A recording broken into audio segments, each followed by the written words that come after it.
សូឡាជាប្រព័ន្ធធម្មពលពលព្រះអាទិត្យប្រើក្នុងផ្ទះយើងនឹងជម្រាបជូនសូមជម្រាបជូនផងដែរថាប្រជាជននៅភូមិស្រែអំពិលយើងនេះបើគិតជាមុខសញ្ញានៃប្រជាជននៅនេះគឺធ្វើស្រូវដំបន្លែនិងធ្វើនេសាទអញ្ចឹងបាទថាការនិយមរបស់គាត់ពីកន្លងចេញពីព្រេងកាតជាគៀងមកពេលព្រេងកាតឬមកសុទ្ធនឹងមកវាដល់មកអគុយឥឡូវអគុយហ្នឹងក៏មិនបានល្អដែរចំពោះចំគៀងព្រេងកាតហ្នឹងហើយការទុកដាក់នឹងក៏ពិបាកទុកទៅវាក្លិនជួនកាលទៅវាប៉ះទៅលើចំណីប៉ះលើម្ហូបអាហារទៅវាក្លិនលែងហូបកើតអាចព្រោះព្រេងអាចអាលុំហើយអីចឹងទៅវាឆេះហើយរហូតមានគ្រោះថ្នាក់ខ្លះផ្ទះខ្លាំងដោយឆេះអាដបលុំអាដបព្រេងកាតហ្នឹងទៅវាទៅឆេះដល់ទៅផ្ទះនោះទៅទៀតបញ្ហាហ្នឹងវាស្មុគស្មាញច្រើនយ៉ាងដែរវាមានលក្ខណៈឆេះដល់ផ្ទះបងប្អូនយើងមួយចំនួនណាដែរកន្លងហើយហ្នឹងវាមានបញ្ហាព្រេងកាតដោយសារព្រេងកាតតែមួយដងប៉ុណ្ណោះតែ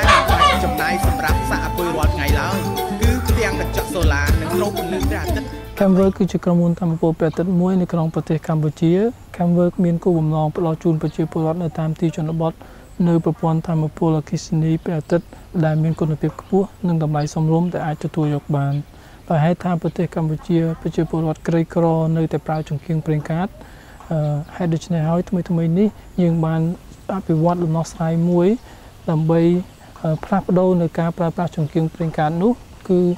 អំពូលព្រះច័ន្ទជាមួយនឹងអំពូលព្រះច័ន្ទនេះយើងមានគោលបំណងផ្លាស់ប្ដូរនៅការប្រើប្រាស់ចង្កៀងប្រេងកាតរាប់លានចង្កៀងដែលនៅតែកំពុងប្រើប្រាស់នៅក្នុងប្រទេសកម្ពុជាយើងនៅក្នុងអំឡុងពេលដែលបង្កើតអំពូលនេះអ្នកបង្កើតអំពូលជនជាតិហូឡុងគាត់បានមកស្នាក់នៅទីជនបទនៅក្នុងប្រទេសកម្ពុជាយើងរយៈពេល4ខែហើយពួកគាត់ពុំមានភ្លើងអគ្គិសនីប្រើប្រាស់ពួកគាត់អាច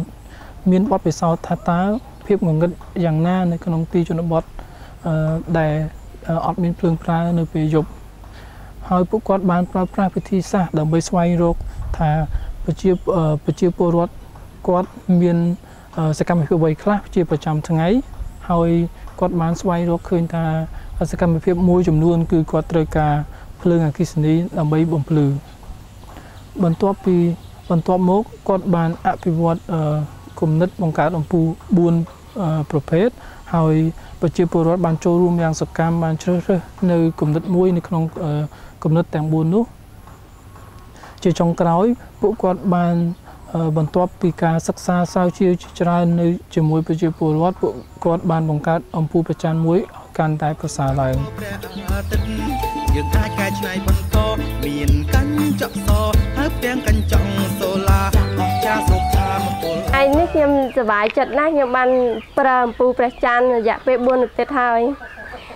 វាមានភ្លើងល្អហើយទី1វាមេឃភ្លៀងឲ្យខ្ញុំអាចប្រើវាបានវាមិនភ័យខ្លាចឆេះខ្លាចឆាបល្អណាស់ក្នុងទាំងមិនទូជាប្រើ